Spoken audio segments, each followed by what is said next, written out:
شب جمعہ ہے، بہرحال آپ کی زحمت تمام، کیونکہ دوسری مجلس ہوتی ہے، شب جمعہ ہے، اور ایک شخص تھا جو صرف مصاحف پڑھا کرتا تھا، اس کے گھر میں یہ گیس کا جو سلنڈر ہوتا ہے اس میں آگ لگ گئی۔ اس نے اس سے بولا کہ گھر والوں کو نقصان ہو، کچھ ہو، اس کو اٹھایا اور پچھلے دروازے سے باہر بھاگا، پچھلا دروازہ بند تھا، سلنڈر پھٹ گیا، خود کھڑکی سے باہر آیا اڑ کر، گھر میں آگ، گھر والے پریشان اور رو رہے ہیں کہ مر گیا۔ اب یہ چھت پر پہنچ چکا تھا دھماکے سے، پورا بدن جل چکا تھا، بدن پہ کوئی کپڑا نہیں تھا، ہاتھ کٹے ہوئے، اب یہ کہہ بھی نہیں پا رہا نیچے کہ میں یہاں ہوں۔ جب اس کے کٹے ہوئے ہاتھ سے خون نیچے گرنا شروع ہوا تو متوجہ ہوئے کہ یہ اوپر ہے۔ اس کو ہاسپٹل لے گئے، جس ایریے کا، ہاسپٹل والوں نے انکار کر دیا کہ یہ 80% تو جل چکا ہے، یہ ابھی تھوڑی دیر زندہ رہے گا، مر جائے گا۔ انہوں نے کہا نہیں، کچھ تو کرو۔ اس کے بھائی نے بڑی ہمت کر کے اس کو کم از کم بینڈیج تو کرو، پٹیاں تو لگاؤ۔ پٹیاں لگا کر اس کو وہ بڑے شہر لے آئے۔ بڑے شہر میں بھی انہوں نے، ہاسپٹل نے انکار کر دیا، کہا یہ ابھی تھوڑی دیر کا ہے، یہ مر جائے گا۔ کہا مر جائے جو بھی ہے، لیکن آپ اس کو ایڈمٹ کریں۔ بہرحال اس کو ایڈمٹ کیا، رکھا، اس کو پٹیاں لگائیں، تبدیل ہوئی، وقت بڑھتا گیا۔ اس کو امید ہوئی کہ میں زندہ رہوں گا، لیکن کیونکہ پوری باڈی جل چکی تھی، ناک پس چکا تھا، ہونٹ جڑ چکے تھے، پوری باڈی۔ اب جب وہ بینڈیج اترتی تھی نا، شدید تکلیف اس کو ہوتی تھی، شدید تکلیف۔ کہتا ہے میں برداشت نہیں کر سکتا تھا جو مجھے تکلیف ہوتی تھی، میں اس سے بہتر کہتا تھا کہ میں مر جاؤں۔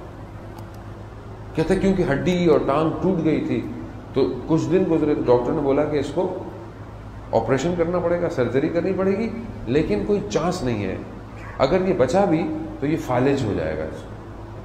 خیر لے گئے، جیسے ہی ہاسپٹل میں پہنچے، تو سرجری تھیٹر میں پہنچے، تو انہوں نے کہا کہ بھائی ہم تمہیں بے ہوشی کا لگاتے ہیں۔ سب گھر والوں سے سائن لے لیا کہ کیونکہ پتہ نہیں ہوش میں آئے گا یا نہیں آئے گا۔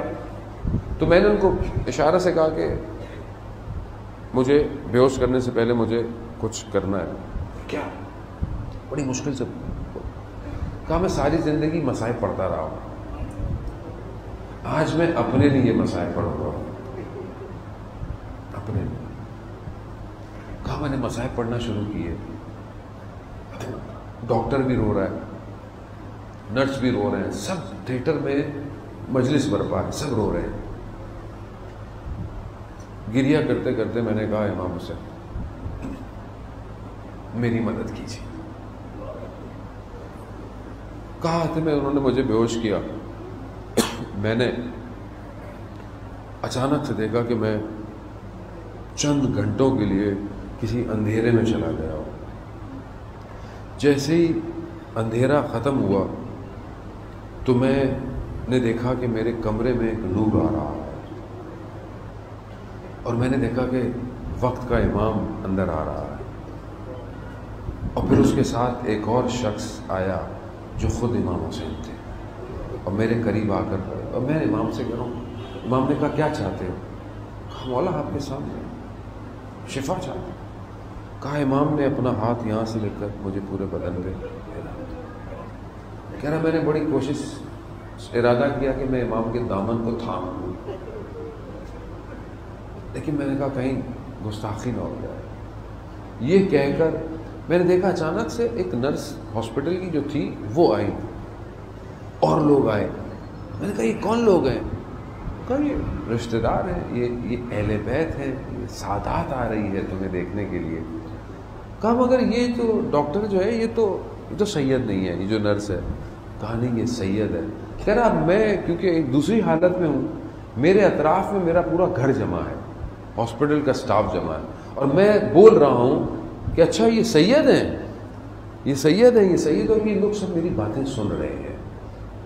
اور سننے میں اس نرس نے بتایا کہ میں سید نہ اور نہ سید ہونے پہ مجھے شک تھا، لیکن اب مجھے یقین ہو گیا ہے کہ میں سید ہوں۔ اور جب میں ہوش میں آیا تو میں نے دیکھا میرا بھائی کھڑا ہوا ہے، تو پوچھا بھائی کیا باتیں کر رہے تھے؟ تو میں نے چھپانے کی کوشش کی، مگر انہوں نے مجھے سب بتا دیا، کیونکہ میں جو گفتگو کر رہا تھا اس کی وجہ، تو میں نے پھر سب کو سچ بتایا۔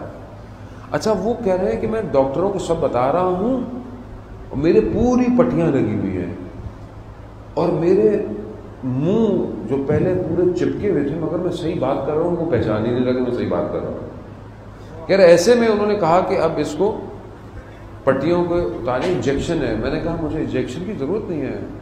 کہا نہیں تمہیں درد ہے، تمہیں شدید ہے؟ کہا نہیں مجھے کوئی درد نہیں ہے۔ کہہ رہا میں نے ڈاکٹر کو بلایا، میں نے ڈاکٹر کو بتایا۔ کہا وہ کیسے؟ کہا مجھے جس نے شفا دی ہے، مجھے سارے درد ختم ہو گئے ہیں، بدن سے سارے درد ختم ہو گئے ہیں۔ کہا تمہاری بینڈیج ہوگی؟ کہا لیکن مجھے تھا کہ آرام سے اتارے۔ کہا میرے پورے بدن کی پٹیوں کو اتارا، میں صحیح سالم تھا، پورے ہاسپٹل میں شور مچ گیا کہ یہ کیا ہو گیا ہے، یہ ہے حسین۔